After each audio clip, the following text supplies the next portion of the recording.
Hey, babe, how are you? Welcome back. Thank you for being here.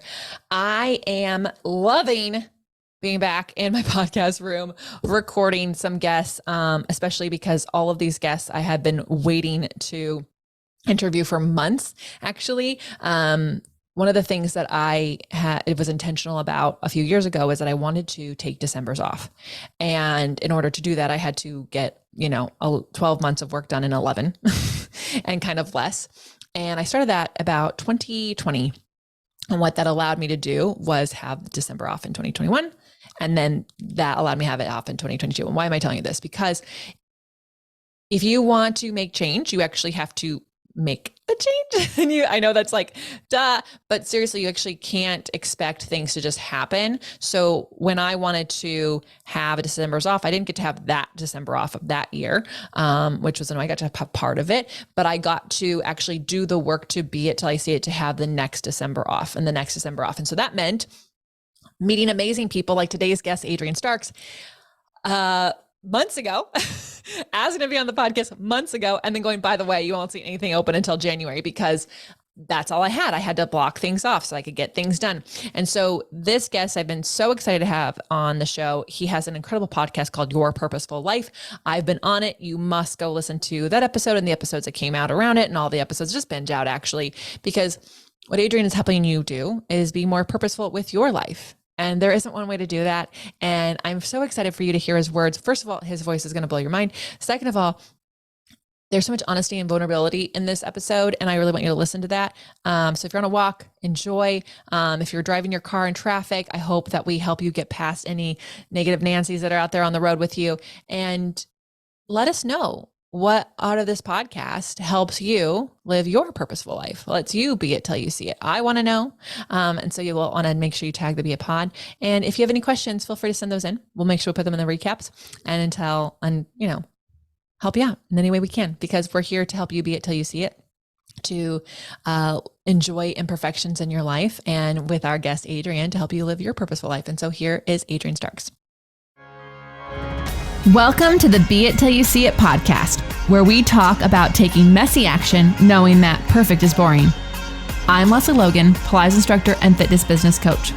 I've trained thousands of people around the world, and the number one thing I see stopping people from achieving anything is self-doubt. My friends, action brings clarity, and it's the antidote to fear. Each week, my guests will bring bold, executable, intrinsic, and targeted steps that you can use to put yourself first and be it till you see it. It's a practice, not a perfect. Let's get started.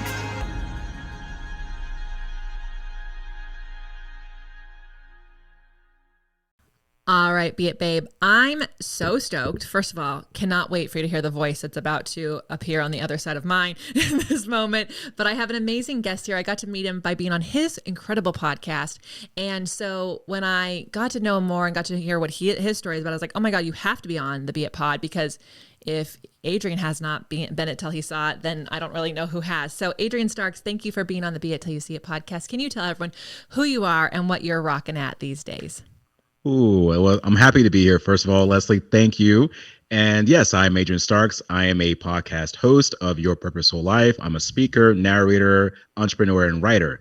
So I do a lot of things. And right now I'm just hanging out in the purposeful life world and just being it till I see it. You know what I'm saying? I do. Were you always living your purposeful life, or like, did you come upon something that's like, I need to be more purposeful? How did that become about? Hell no. I have to say, it took some time to get there. I used to be one of those people that would ask the question, what is my purpose? What is my purpose? And the universe never gave me an answer back. And I kept getting myself into constant messes, of which I call the human mess, but I never learned from them until eventually I decided that I was responsible for my own mess. And I had to figure out how to create a better process. And this hit me probably about a couple of years ago. And I realized, I said, oh, wow, it's not what is my purpose. It's what do I want to be purposeful towards? What do I need to do on my end to make some changes happen? What energy do I need to shift out there to create something different that I really want to experience?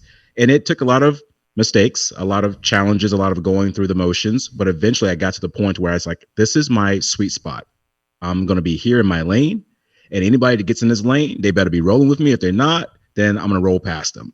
And that's where I'm at now with my life of just energetically being purposeful about what I do.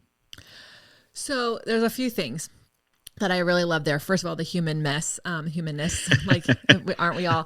And I also thank you for sharing like that whole, like, what is my purpose? Because I have a lot of people are like, I don't know what my purpose is. And it's like, I think we're expecting it to just like, oh, you know, like the world stops and everything glows and it's like, this is it. And you're like, here's what it is. And it's actually, you know, I think that's a lot of pressure, you know, Too like much. so much pressure. Like we don't all have to cure cancer and become president of something like you know, but so I love that you're like, how do I be more purposeful? What a great way to take action in your life instead of waiting for your purpose to find you, or for you to be able to find what that purpose is. How did you start, like with one thing at a time? Like how did you start becoming more purposeful? Like what is that first step? The first step is finding out or self-discovery. You got to dig in deep in yourself. You got to learn how to start dating yourself again. It's really the truth. You got to start learning how to ask yourself questions. What do I want to do? Where do I want to go next? What do I want to experience? And you have to get crystal clear on that. And I remember this quote from Thomas Carlyle. He's a Scottish philosopher. And he said that a person without a purpose is like a ship without a rudder. You can't go anywhere. So at some point you have to ask yourself, okay, what do I want this thing to be? And you have to know yourself first. I know it's hard for a lot of you to hear that because you're like, oh, I know myself. No, you don't. No, you don't. I'm still learning about myself as we speak right now. And there's so many things that you haven't asked yourself about or even decided to go in and do what we call an interrogation or a questioning of yourself. Sometimes you have to get on your own nerves and say, what the hell is wrong with me right now? And why am I doing this? Why am I choosing this path? Why am I choosing these people? Why am I choosing this? And when you start asking that question, then you'll dial back and the answer will come in silence. So back to your question, my purpose came in many different forms and fashions. And now I've just learned to take a few of them and blend them in together. Yeah, I love that, dating yourself. I think so often people, they do things because they've always done that way. This is how like, there's a funny story I'll make a point is like my in-laws, my mother-in-law was making the turkey and she like cut the top of the turkey off and put it in the oven. Just every year, cut the top of the turkey off, put it in the oven. And finally someone goes, why are you cutting the top of the turkey off? What are you doing? And she goes, let me call my mom. And she calls her mom and she's like, hey mom, I'm cooking the turkey the way you cook the turkey. Why do you cut the top of the turkey off? And she said, well, my oven is too small for full-size turkeys. So like, I think we don't realize like we've been doing things like we do these things because the way our parents did them, because we've always done them that way, because that's how everyone does it. And we've like, until someone goes, why? So we go, why do I like my eggs this way? Why do I get up? Or like, what is those? You can't really know yourself. And then you just keep like, you're just walking through life and it's Groundhog Day. It's a Groundhog Day. And the greatest journey is the journey inward. And I have to say this to the audience today. The longest and hardest journey is the journey inward. And you're not going to figure everything out right away. So don't put that pressure on yourself. You don't need to know everything. There are some people that will say they do. And if they do say that, they're very silly humans because they don't know everything. And if you did, what else is there to learn? And I always have this thing too about the best version of yourself. I don't like that term. And I'll tell you why. When we say that I want to be the best version of myself, then what else is there once you hit that ceiling? Yeah. Where else are you going to go? You're here on this planet to do three things. That's to learn. Some of us are hard at learning. We don't want to learn our lessons. I was there many times and I still am at some point. I can be a hardhead. 2, we learn and then we have to grow. That means we have to take what we've learned, apply it into action. And you talk about this, be it till you see it. You learn something. Okay, it's not there right now. What do? We start acting toward that thing. Mm-hmm. And then with the growth, yeah. Yeah. So, okay. So learning, I love that you said, like, some of us just don't want to be wrong. That's why I think that learning is hard, because you could end up being wrong. Like you could have been, how many Thanksgivings did they cut the best part of the turkey off? Do you know what I mean? Like It's true. So We have a hard time being wrong. So we don't want to be wrong. I think like if we learn, we might be like, oh, we might have to like do it differently. And then that's really scary. Action, by the way, I said in the intro of this podcast, if you keep skipping through, you're skipping through good stuff. Action is the antidote to fear. So if you're scared of that, like take action. It feels really good. And then growth can come from that because you get clarity. I do love, thank you for saying that. Because we always say, I want to be the best version of myself, but then it's almost like a period. It's like a peak, you know? And I have an episode that will already have come out by the time this one does. But the guest was like, Carrie Ford said, like, you know, it's a mountain with no peak. Like, like learning about yourself and growing is like, you're just on a mountain with no peak. And that can sound really depressing or it can sound really exciting. Like what views are up here? What views are up here? And what am I going to learn up here? So on this journey, did you ever get frustrated with yourself? Because it's not like you can go from like trying to like do everything right and then going to like looking for your purpose and then getting comfortable with like, I'll never be done.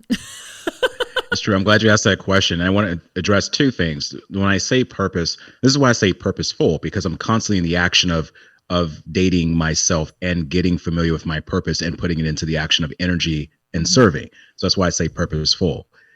What I want to get back to is the growth. I mentioned the learning, the growing. The third step is full expression. And this is where the purpose really manifests itself. This full expression is now the truth that you have and the trust you have and honoring yourself to know that I've grown so much and I love myself so much that I am willing to do this now, despite the fact I may not be seen as perfect or the best. And that is what I call the cycle: learn, grow, and fully express. And in that is the human mess. Shit happens. Things come up. People come in and they come out. You make mistakes. But it's like this canvas of paint that you just eventually you're smearing things, and eventually you start seeing this reality called your life unfolding. You're like, oh, I can see why that happened over there, why I spilled that over there. I can see why this happened over here. And then that chaos that we call problems, we call disasters, are basically things unfolding that we truly don't understand, that eventually at some point when they come together for the purpose of what we're doing, we will understand and be like, damn, that's what that was all about. Yeah. Yeah, I agree. Like, there was a situation I was going through over the holidays, and I was like noticing myself kind of being like victimed, like being a victim of it. Like, why is this happening? Like, I can't believe they're doing this to me. Why, like all this stuff. And it's like, then like, there's this like part of me that's like actually been learning so much. It's like, what the fuck are you saying to yourself right now? Are you actually doing this right now? Like, you know that this is actually this is actually muscling you up for the next thing. And I don't know when I will look back and go, so glad I went through that. But I do know that it will work out that way, because to this day, it'll be 10 years ago this summer that I became homeless, totaled my car, and the studio I rented space from closed. Like, it all happened in the same month. And I remember literally when the third thing happened, just like, what else do you want to take? Because I don't want to take it with me. Like, I don't want to move into the new place with any of the shit you're going to take. So just take it now. Do you need to burn a fire? Like, what do you need? Right. And I knew in this, like, I had this like moment of like, this is all going to be great someday. It really sucks right now. So it does take time to get to that spot where you can go, okay, what am I can learn from this? Where is this going? Like, I'm being curious in there. Were you always a curious person, or is there a moment you're like, I gotta figure this out? Oh, get out of my head. Stop it. I was going to talk about curiosity today. I've always been a curious person since I was a child. I was always that kid that was asking questions.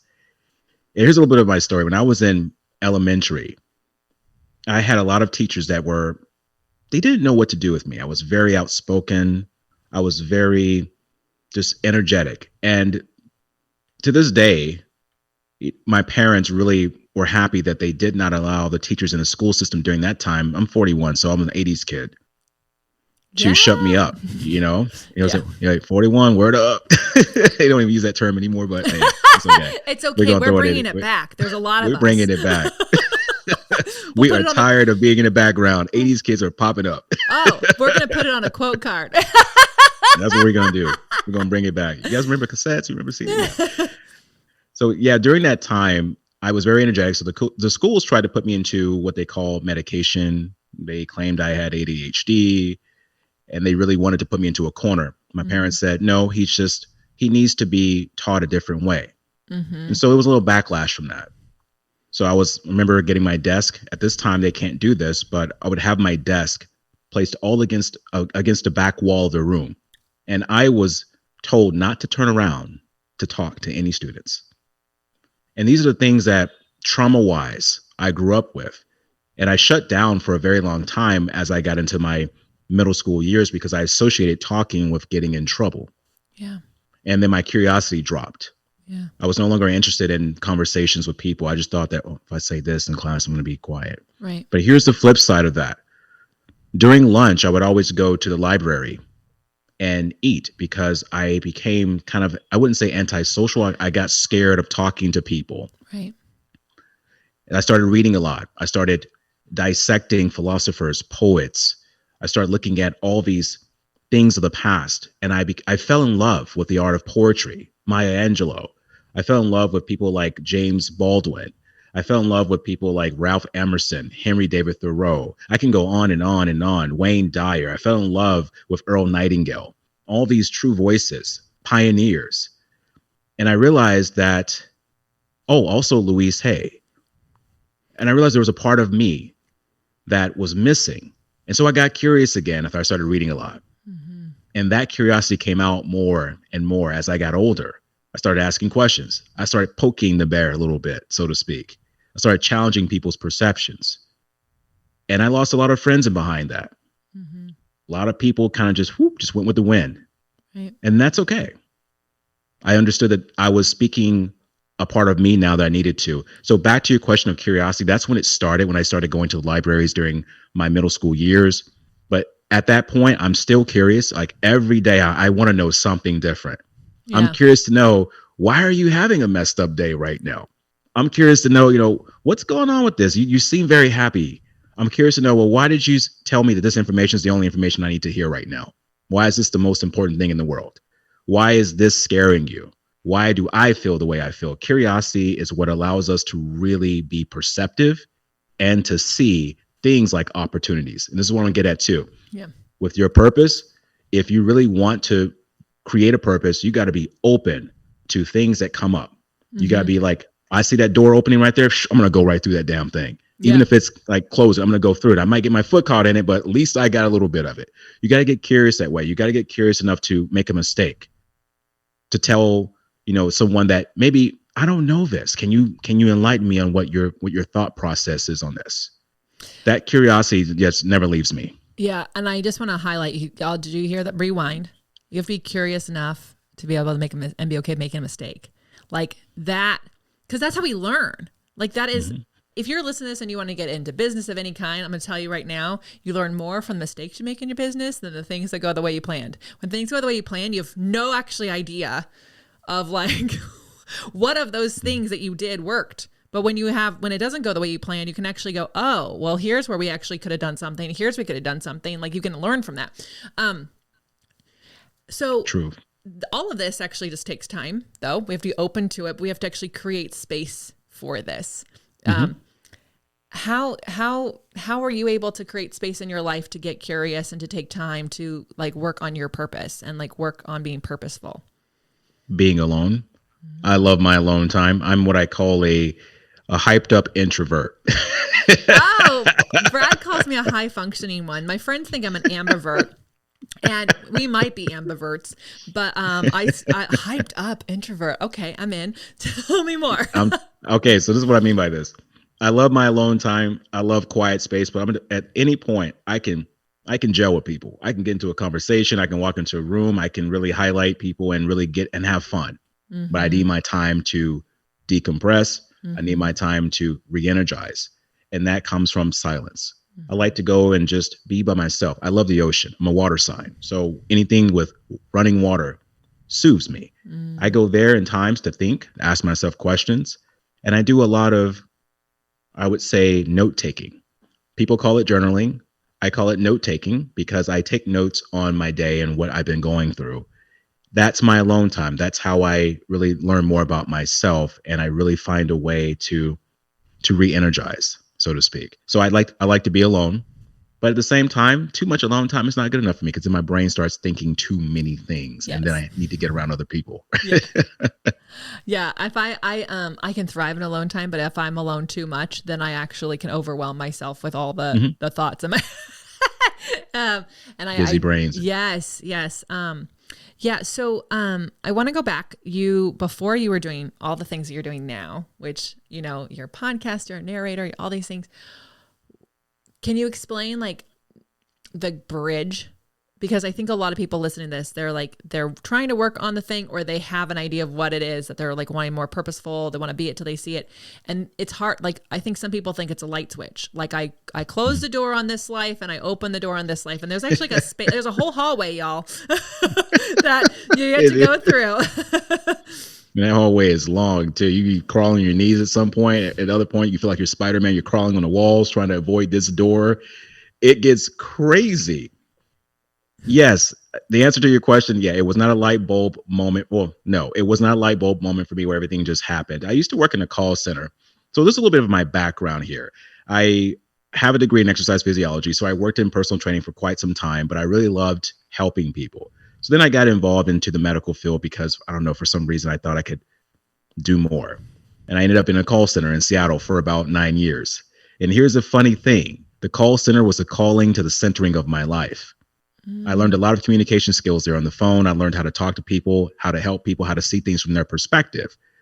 And with that, after my 7th year, I got really tired and I was just not wanting to go in. And I don't know if y'all feel this way, but if you ever went to a job and just pulling that door open seems heavy, the minute you walk into the room, the atmosphere chokes you and all you hear is just voices and you're just like, damn, oh, I should have called out today. Right. I should have called in sick. That's how I felt the last 2 years. And then I had to change something. I started looking at what I wanted to do differently. So I knew that I really wanted to get more into the self-improvement world. I was really inspired by the people I mentioned earlier. And one person in particular, Les Brown, really inspired me. And I was like, I want to be a speaker. I didn't want to be a motivational speaker. I wanted to be a person of a change agent, a voice. And every time I would answer that phone at call center, they would think I was some automated system. They would say, hey, what are you doing here? You should be like doing voiceovers or something like that. Why are you answering the phones here? And I'm like, oh, thank you for that. Thank you. And I got that all the time. And then it hit me like, what the fuck am I doing here right now? Sorry for my language, but I got to say that to express that emotion. Yeah. I was like, what am I doing here right now? I've been here for too long. Where else can I go? Then I started looking at options for myself. And what I'm getting at here is that wherever you are, you must grow beyond your environment. Don't have an environment try to change you. You have to change yourself within the environment and get so big enough in your thought process and how you feel about yourself that damn environment can't even hold you anymore. Things become easier when you do that. When you start focusing on things outside of yourself, like doing things other than work. So what I used to do is on Fridays, this is my favorite part, I would take the bus to go back home, but Fridays were happy hour. So I would always go down into the lobby on Fridays and I would sit at the table and I would write out my list of 5 things why I deserve my dream.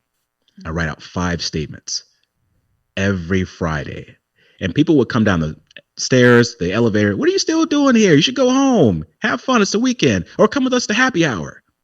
I would say, no, this is my productive hour. I'm going to sit right here. I'm going to write out these 5 things. And when I am done, then I will get on my bus. And every time I did that, every Friday. And this is what it took for me to grow beyond my environment. And what happened was I started getting opportunities to speak. I started traveling to Canada, right up the street in Vancouver. Started speaking at schools. I started speaking at events. The next thing I know, I'm doing some talks, professional talks. And one thing led into the other because I kept thinking about that vision. And remember, y'all, I'm going to go back here. Thomas Carlyle, that Scottish philosopher I mentioned earlier, the quote, a person without a purpose is like a ship without a rudder. Yeah. You're not going to go anywhere. And if you ask a captain, like, hey, what is your next port of destination? They can tell you because they know what it is, regardless of what kind of weather comes their way. And that environment couldn't hold me anymore because I knew my destination at that point. I wanted to get out of there, first of all, but I wanted to get more involved in public speaking and narrations. Yeah. I love this because it's like, I can picture this as like your happy hour, which is actually like the irony is like they're going off to happy hour for that moment, but you spent this purposeful hour to create happiness in your life now. Like do you know what I mean? Like you're not at that call center anymore. You're doing the things that like really light you up. And I also like, I always tell people, pay attention to the things that people are telling you all the time or asking you all the time, because they actually think that you're the expert in that. Like the fact that like every time someone's calling in, they're like, why aren't you reading my Audible book? Exactly. Why are you the person helping me with my password? I think, thank goodness you were listening though. I think, to go back, like where with that whole, like, what is my purpose? Everyone's like waiting for a light bulb. It's like, oftentimes you're being hit over the head with it, y'all. It's the things that people continue to ask you about or to like share with you. Like that's what they are seeing you as. And they're a really good mirror for us. So can you talk about some other things that you've done that have helped you go from like growing too big for your space, from that space, and then and to that got you to where you're doing today, and like what that looks like? Because I know our peeps are like really big at, they like to take the notes, they want to get the details, they want to kind of know, how did you get there? Great question. Sometimes you have to do things for free. I did a lot of volunteer work. While I was there in the call center, I would drive up to Vancouver every other weekend and volunteer for a workshop for about 2 hours. And what I did was I was studying under a person who was teaching workshops. They were actually a professional speaker.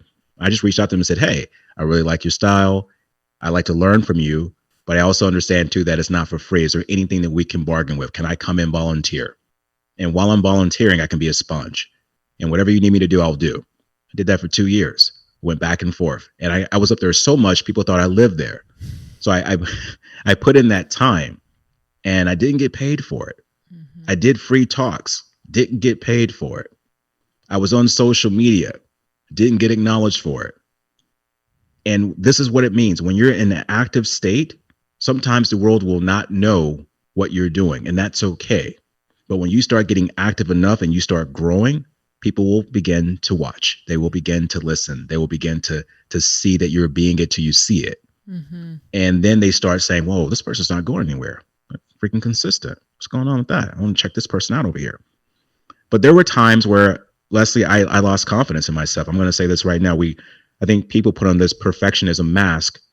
This is what you talk about, right? Is they make you like, I made it here and this is what you got to do. No, it ain't that easy. It's not that one step and it's like, are you going to be here? No, you're going to have to fall on your face a little bit. You're going to have to get your elbows dirty a little bit. It's going to happen. And if you don't want that to happen, then stay comfortable. But if you really want to get outside that comfort zone, you're going to have to trip and fall a little bit and try some things out that may not work. There were a lot of things I did that did not work. I was with some people and partnered with people. It did not work. So I tried something else. Yeah. And I cannot say that I planned exactly how things were going to be. I had a plan, but I let things unfold. And as they unfolded, I decided, okay, this works. This doesn't. Let me keep this over here. This works. This doesn't. Yeah. I just kept doing that over and over again until I got it right. I allowed myself to feel. I allowed myself to make mistakes. I allowed myself to celebrate. I think that's another thing too. When I had small victories, I celebrated myself. I went out and bought myself something I really wanted. Say, good job.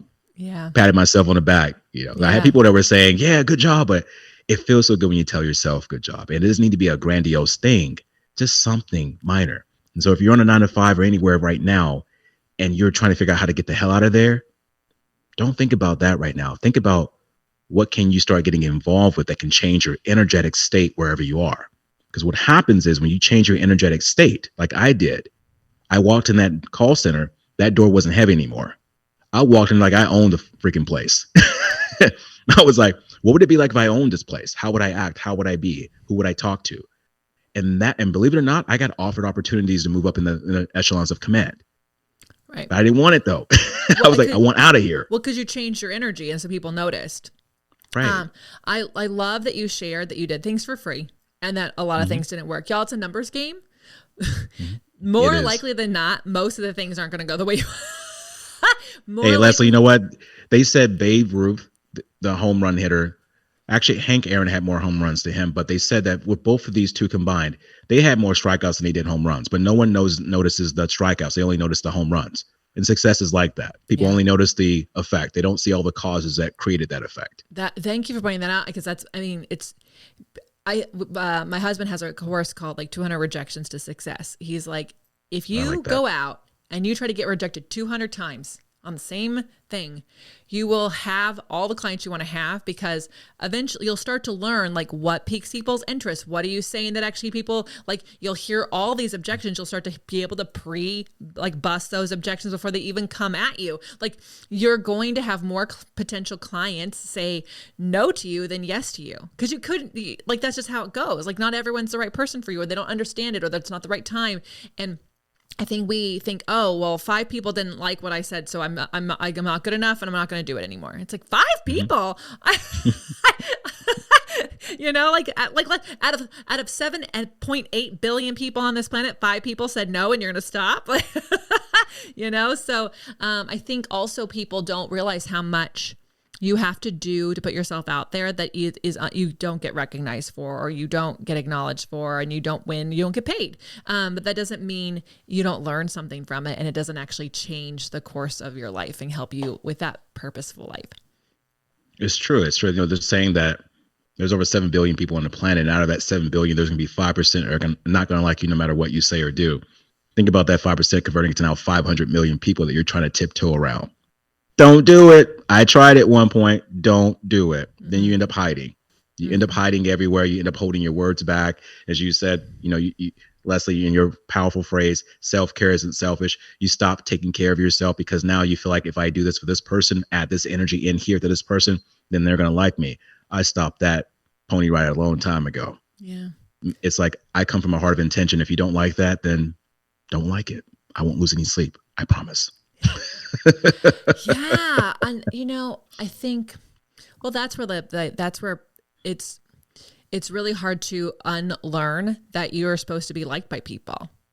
Like, you know what I mean? Like all these things, like don't brag because that's going to make people not like you. And it's not going to make people feel good about themselves. And so all these people are doing all these things. Like for you, don't talk in class because no one's going to like you because that's different. And like, That messed me up for a long time, Lesley. Let me tell you that messed with my psyche for a very, very long time. yeah, I mean, how could it not? I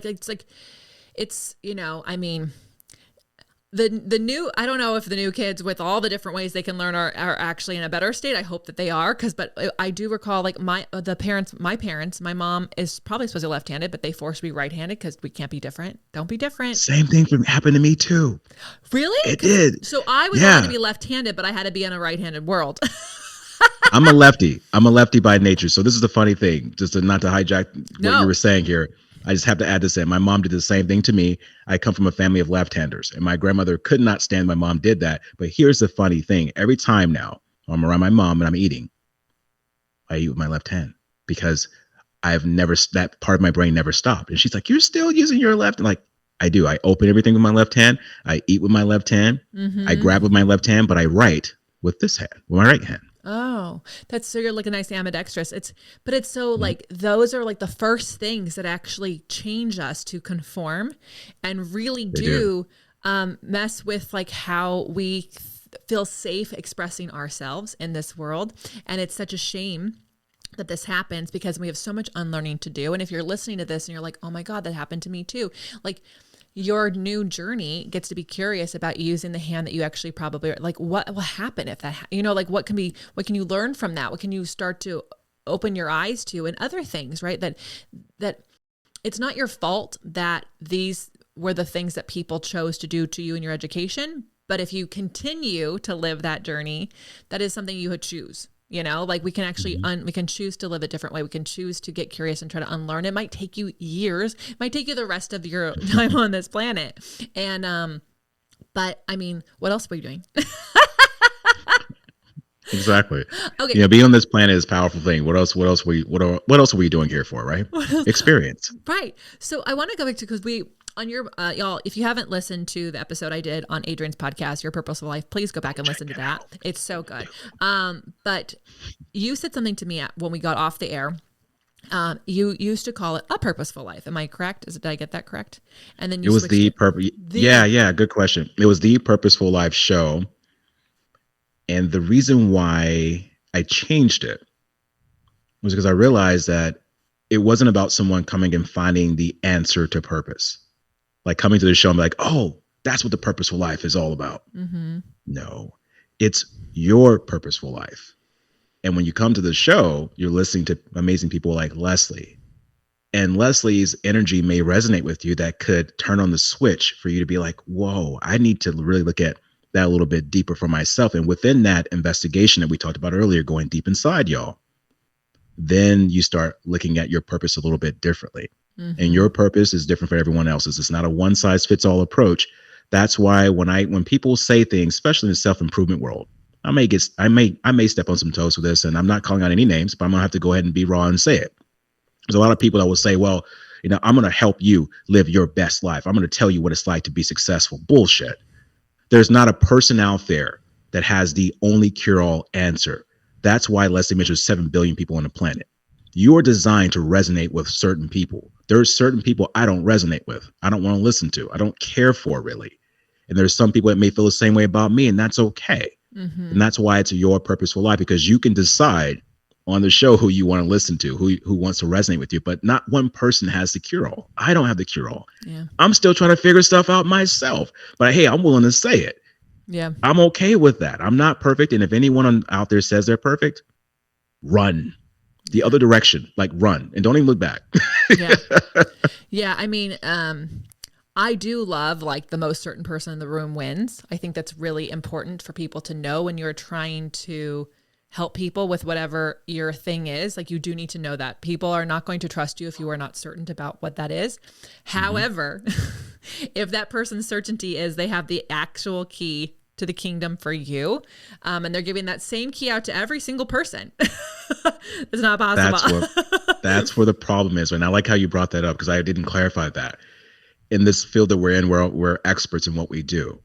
There's a thing called professional speaking, and I do speak on changes and challenges. I'm an expert in that. It's what I do. You ask me questions, I can address, I can show you examples, I can show you action steps, but I will not tell you that this is the only way to do it. Yeah. I will not do that. I will not say that don't go to this person over here or this person. You come to me because you've heard about me through word of mouth. That's where the action expertise comes in. But when people say something, they say that this is the only thing you'll ever need. Yeah. No. Yeah. I mean, and that goes for nutrition, y'all. That goes for money management. Mm-hmm. Like, so, and why I brought it up is like the intentionality of words and how it changes what people can come. So you had the, and then you change it to your, and it really does allow for permission and freedom of people to learn from a different person's purposeful life without that person just like making a general statement. This is how I had the purposeful life. This is like, I think we as humans forget, like, you can change a word. Like, this is happening to me. This is happening for me. Like, you change a word and it can actually open up possibility, or it can shut things down.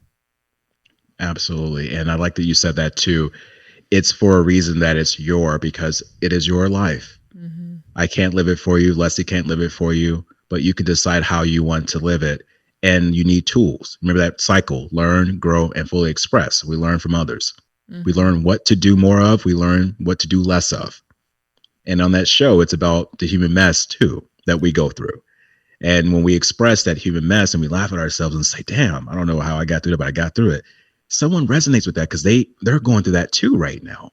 Mm-hmm. Right now in the market, in the world, we have too many people out there that are just being perfect or trying to be perfect. And if you notice the people that you think are perfect, something happens. And all of a sudden you're like, whoa, I didn't know they were going through that. Yeah. I didn't know this was happening. I didn't know, how could that be? They've got a perfect life. Yeah. They don't have a perfect life. They have a life that you deem as perfect because you've been conditioned to believe that. At the end of the day, we're all human Mm. and we're learning. Yeah. At the end of the day, we are all human. And how cool is that?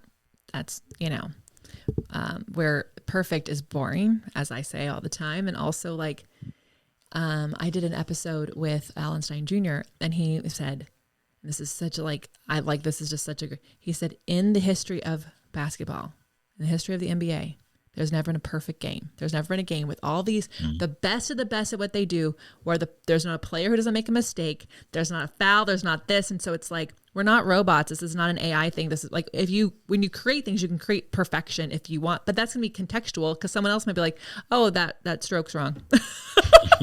So exactly. Oh my gosh, Adrian, I could keep talking to you forever. I do want to, we'll have to just have other hangouts. I got to get to the Northwest Absolutely. for sure. We have an 80s hangout. We talked about the 80s. Oh, I'm about 80s movies, 80s music. 1000%. On OPC, everything is done in the 80s. It is. We use 80s and 90s rap to like title classes. I'm telling you, it's the best. It is the best. All y'all elder millennials are going to change the world. You might think that we're different, but we're actually the best. We are. Just to say it quickly here, here's the thing. Think about the 80s. We were in the middle of everything from tube set TVs to cable to their first starting the first internet when it was a dial up. You had to wait like 10 minutes to go online, to moving into CDs. And then all of a sudden we move into the first MP3 ever. This is before the iPhone, y'all. Okay. So first MP3 ever. Then we moved into DVDs. That we experienced a major shift and change of everything technology wise. Yeah. And we all helped you get rid of some low rise jeans. So stop bringing them back because no one looks good enough. Just say. Oh my. If you are an elder millennial listening to this, or a millennial in general, celebrate that. That's the first practice in celebrating yourself.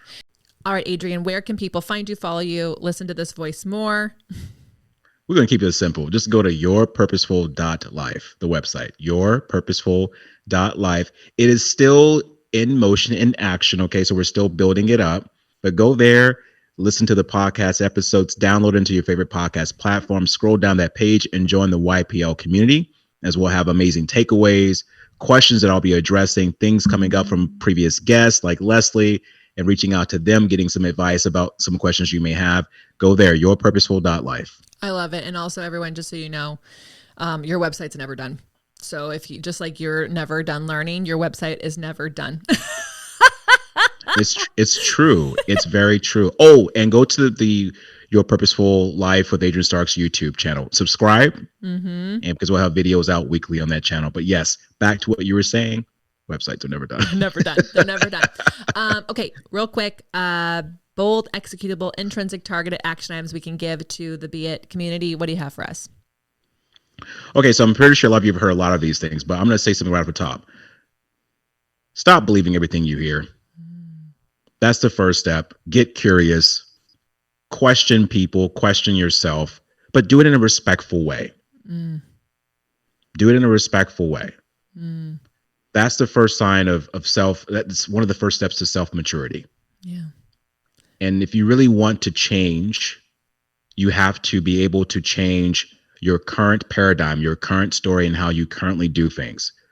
I don't want to make this hard for you, but you have to do that. It starts with you first, and you got to start questioning things, people, and your own motives. If you can't call yourself out on your own shit, how can you get mad if people don't hear you, don't respect you? How can you get mad about that? So to create some magic out here, you got to get honest with yourself and start really challenging you. Sit yourself down and get at it. Go to work. Yeah, I love that. Y'all, I just want to highlight, like, not only like don't believe everything you hear, include the things you tell yourself. We tell ourselves some whoppers that are not true about ourselves. Negative self-talk. Yeah. Oh my goodness. Adrian, you're amazing. You're so great. I love that you're doing what you're doing and putting out in this world because you are helping people be more purposeful. And that is only going to make this world a better place. So thank you so much. Y'all, how are you going to use these tips in your life? Please let us know. Tag the Be It Pod, tag Adrian Starks. And until next time, be it till you see it. That's all I got for this episode of the Be It Till You See It podcast. One thing that would help both myself and future listeners is for you to rate the show and leave a review. And follow or subscribe for free wherever you listen to your podcast. Also, make sure to introduce yourself over at the Be It Pod on Instagram. I would love to know more about you. Share this episode with whoever you think needs to hear it. Help us and others be it till you see it. Have an awesome day. Be It Till You See It is a production of As the Crows Fly Media. It's written, produced, filmed, and recorded by your host, Lesley Logan, and me, Brad Crowell. Our associate producer is Amanda Fraterelli. Kevin Perez at Disenyo handles all of our audio editing. Our theme music is by Ali at Apex Production Music, and our branding by designer and artist Gianfranco Cioffi. Special thanks to our designer Jaira Mandal for creating all of our visuals, which you can't see because this is a podcast, and our digital producer Jay Perdoso for editing all the video each week so you can. And to Angelina Herrico for transcribing each of our episodes so you can find them on our website. And finally, to Meredith Crowell for keeping us all on point and on time.